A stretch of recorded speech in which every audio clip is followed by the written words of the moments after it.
Hey, we are very thrilled to welcome to our show a musical artist who burst on the music scene when he was only 16 years old.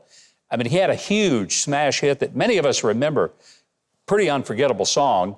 Itsy, Bitsy, Teenie, Weenie, Yellow, Polkadot, Bikini. But since then, he has enjoyed a very long career and many hits. Things like Gypsy Woman, which sold over 1 million copies, and a familiar ballad that, how do you not love this one?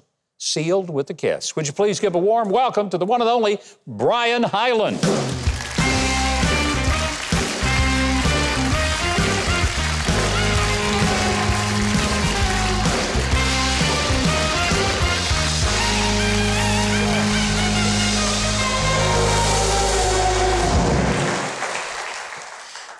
Brian, you know, I used to play your songs when I was a disc jockey on the radio station.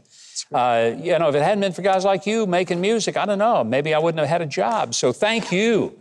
And You're thanks welcome. for being here.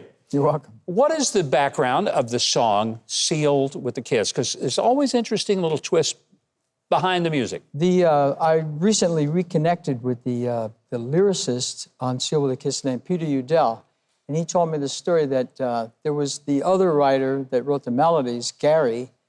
He kept bugging him about write a song called Swack, like people put on envelopes. And he just kept on it. And so this one day, he was sitting, they were in his apartment writing a song. He said it one more time. He says, then he got down on his knees. He says, please write a song called Swack. And so he gave in, and he got up. He walked over to the window, and he looked out at Central Park, and all of a sudden this came to him. And he said, "Though we got to say goodbye for the summer, darling, I promise you this: I'll send you all my love every day in a letter, sealed with a kiss." Wow! And he had the whole first verse just like that. I think it turned out pretty well. Yeah, yes, it did. You know, I was laughing this afternoon. Keith and I were talking about Itsy Bitsy, Teenie, Weenie, Yellow Polka Dot Bikini. That was a scandalous song in the 60s. Did people say, now, Brian, you shouldn't be singing stuff like that? Well, at first, when that came out, the writers were called into the record company, and the president of the company was a little worried about that. And then they told him the story that Paul Vance, who was the lyricist on that song, he was watching his little daughter, who was 3 years old, wearing a bathing suit for the first time down at Jones Beach in Long Island, and he got that idea. So it really is about a 2-year-old girl, huh? That's right.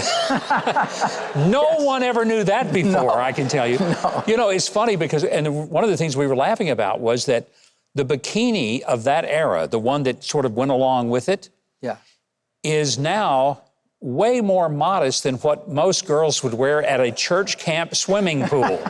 Yeah, right. So, I mean, it's like, boy, have we ever come full circle. Yeah. You're still on the road, still making music. I mean, you know, a lot of people have said, Brian, when are you going to retire? Obviously, you're not. No. I worked up in Branson, Missouri with the group The Comets, Bill Haley's original band. Yeah. And they said that, I asked them, and they said, we're going to rock till we drop. See, I love that. But you still love this, don't you? Yes, I do. You know what? And because you do, it's very easy for the audiences to love you back because you're still bringing back so many phenomenal memories for everyone who hears the songs of Brian Hyland. You know, I kind of think that maybe we ought to do one of your songs while you're here. Don't you think that'd be a good idea? It's a great idea. I think it is. All right. So while Brian gets ready to perform, Keith Bilbrey is going to tell you how you can hear all of the music, the great music of Brian Hyland. Keith, take it away. To find all of Brian's music, tour dates, and more, visit Huckabee.tv and go there after the show for a digital exclusive performance of Sealed with a Kiss.